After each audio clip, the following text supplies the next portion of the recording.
Kembali di Fakta 62, Good People, sidang tindak pidana korupsi yang dilakukan mantan Menteri Pertanian Syahrul Yassin Limpo mengungkap sejumlah aliran uang yang diduga hasil pemerasan dan gratifikasi pejabat di lingkungan Kementan. Total uang yang dipakai SYL untuk kepentingan pribadinya mencapai 44 miliar rupiah. Rabu siang, Jaksa Penuntut Umum Komisi Pemberantasan Korupsi menghadirkan 4 saksi pejabat Kementerian Pertanian dalam sidang perkara dugaan pemerasan dan penerimaan gratifikasi mantan Menteri Pertanian Syahrul Yassin Limpo. Dalam sidang kali ini ditemukan fakta-fakta baru. Hermanto, selaku saksi dari Kementan, mengatakan adanya permintaan sapi kurban ke Direktorat SPP. Awalnya, permintaan 3 ekor, lalu berubah menjadi 12 ekor senilai sekitar 360 juta rupiah. Kalau yang sapi kurban itu permintaan secara berjenjang sama ya permintaan. Tetapi ternyata permintaan sapi kurban itu saat ditanyakan kepada saksi tidak pernah mengetahui, tidak pernah melihat sapinya itu mana, kemudian diberikan kepada siapa, tidak pernah dibuat acara seremoni di Kementan ataupun di PSP.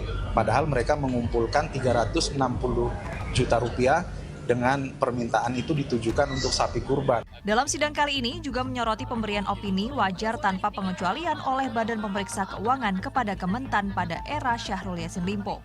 Kementan mendapat opini WTP dari BPK 7 kali berturut-turut dari 2016 sampai 2022. Ya, berdasar fakta sidang yang kita dengar bersama ya, ada permintaan tetapi hanya bisa dipenuhi 5 miliar oleh Kementan. Nah, dengan adanya pemberian tersebut sehingga opini yang keluar menjadi opini WTP. Padahal beberapa waktu sebelum opini itu keluar, saksi menjelaskan banyak temuan, beberapa temuan yang disampaikan oleh pemeriksa dari BPK ini. Sidang kasus korupsi mantan Menteri Pertanian Syahrul Yassin Limpo masih terus bergulir.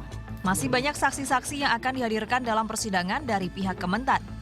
Dalam sidang lain juga terungkap jika anggaran kementerian dan vendor digunakan untuk membayar sewa kantin, cicilan mobil, tagihan kartu kredit hingga perawatan kulit atau skincare. Perkara dugaan korupsi di Kementan bermula saat SYL menjabat sebagai Menteri Pertanian periode 2019-2024. Dengan jabatannya, SYL membuat kebijakan personal, diantaranya melakukan penghutan hingga menerima setoran dari ASN internal Kementan untuk memenuhi kebutuhan pribadi termasuk keluarga intinya. SYL didakwa melakukan pemerasan serta menerima gratifikasi dengan total 44,5 miliar rupiah dalam kasus dugaan korupsi di Kementerian Pertanian dalam rentang waktu 2020-2023. Nini Dewinta, Isa Ansori melaporkan untuk NET.